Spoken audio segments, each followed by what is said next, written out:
क्रमशः यह व्याख्यान भी BA प्रथम वर्ष के छात्र छात्राओं के लिए है, जिसके अंतर्गत तुलसी की काव्य भाषा, तुलसी के काव्य में व्याप्त अलंकार, छंद विधान आदि पर हम विस्तार से बात करेंगे। जिससे संबंधित प्रश्न भी आपसे किया जा सकता है कि तुलसी की काव्य भाषा पर प्रकाश डालिए, या तुलसी के काव्य की कलागत विशेषताओं पर प्रकाश डालिए, आदि आदि। तो इस व्याख्यान के माध्यम से उसका उत्तर आपको प्राप्त होगा। देखें, पूर्व प्रसंग में तो आपने तुलसी के काव्य की भावगत विशेषताओं को देखा। अब अभिव्यक्ति पक्ष, कला पक्ष पर हम बात करते हैं। कवि काव्य रचना के लिए एक नियत भाषा, अर्थाभिव्यक्ति या काव्य चातुरता लाने के लिए, काव्य सौंदर्य वृद्धि के लिए अलंकार प्रयोग, छंद विधान, काव्य गुणों का समावेश, रीतियों का समावेश आदि करता है, जिसके आधार पर वह एक श्रेष्ठ काव्य का निर्माण करता है। कविता तो एक सहज भावों की अनुभूति का चरम है, जो कवि के शब्दों के माध्यम से, वर्णों के माध्यम से व्यक्त होता दिखाई देता है। Poetry is spontaneous overflow of powerful feelings. जो कवि की फीलिंग है, अनुभूति है, वही अभिव्यक्ति का रूप लेकर के काव्य का रूप धारण कर लेती है, जिसके लिए नियत भाषा का होना आवश्यक है। अब इसके अंतर्गत हम तुलसी के काव्य अभिव्यक्ति के लिए उपयोग में ली गई भाषागत विशेषताओं पर बात करेंगे कि तुलसी मूलतः अवधी भाषा में अपने संपूर्ण काव्यों की रचना की। इनकी भाषा सर्वसाधारण, क्योंकि इनका काव्य एक विशिष्ट वर्ग के लिए नहीं लिखा गया, बल्कि जन सामान्य के लिए लिखा गया काव्य है,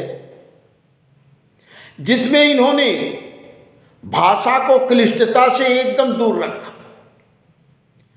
समास युक्त संस्कृत निष्ठ शब्दावलियों का प्रयोग न करके इन्होंने सरल, सहज, सुलभ और व्यवहारिक रूप में ही अवधी भाषा का प्रयोग अपने काव्य में किया है।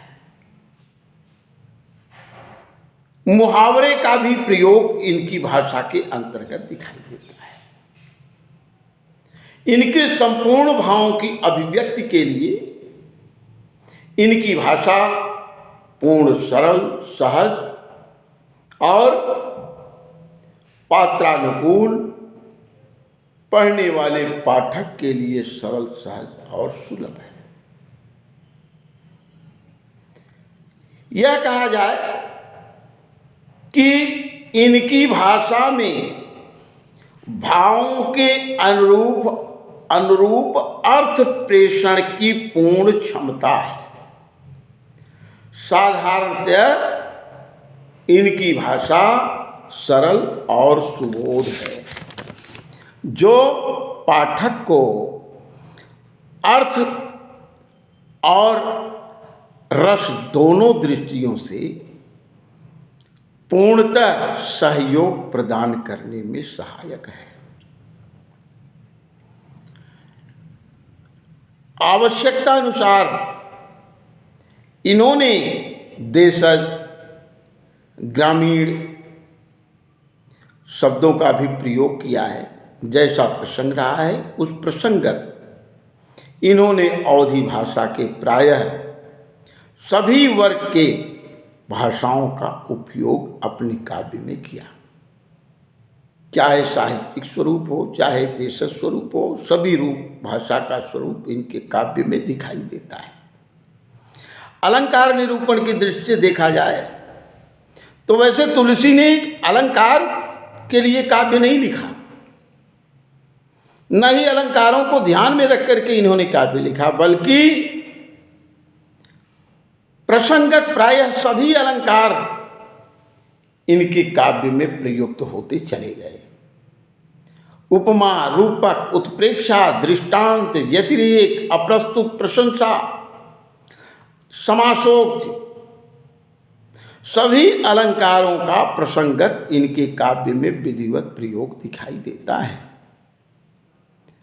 अलंकारों के प्रयोग के कारण इनकी भाषा का सहज लावण्य, सौंदर्य नष्ट नहीं हो पाया है, बल्कि भाषा और काव्य दोनों सरस, सजीव और मार्मिक बने रहे हैं, जिससे इनकी कविता, इनकी रचना प्रभावशाली बनने में पूर्ण भाषागत सहयोग प्राप्त की है। छंद की दृष्टि से तुलसी ने मात्रिक और वर्णिक दोनों प्रकार के छंदों का अपने काव्य में प्रयोग किया है, जिसके आधार पर इनका काव्य अपने अंदर गेयता को लिए हुए, संगीतात्मकता को लिए हुए सुमधुर काव्य की श्रेणी में प्रमुख स्थान प्राप्त किया है, जिसका जन जन द्वारा गायन किया जाता है, पाठ किया जाता है और सुधी छात्रों के लिए यह अध्ययन का भी केंद्र बिंदु रहा है।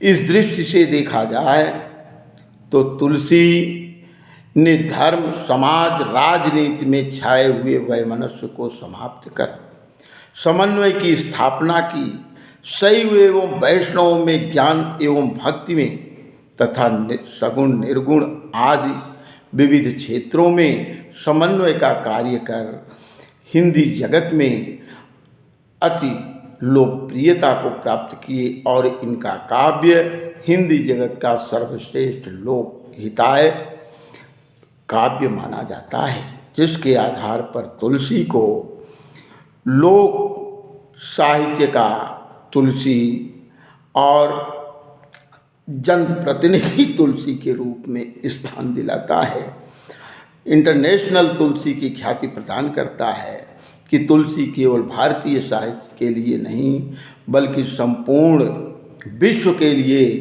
अपना योगदान देकर भारत का स्वयं का स्थान बनाए हुए हैं, जिसके आधार पर कहा जाता है कि तुलसी भारत के ही नहीं बल्कि अंतर्राष्ट्रीय तुलसी की ख्याति प्राप्त की।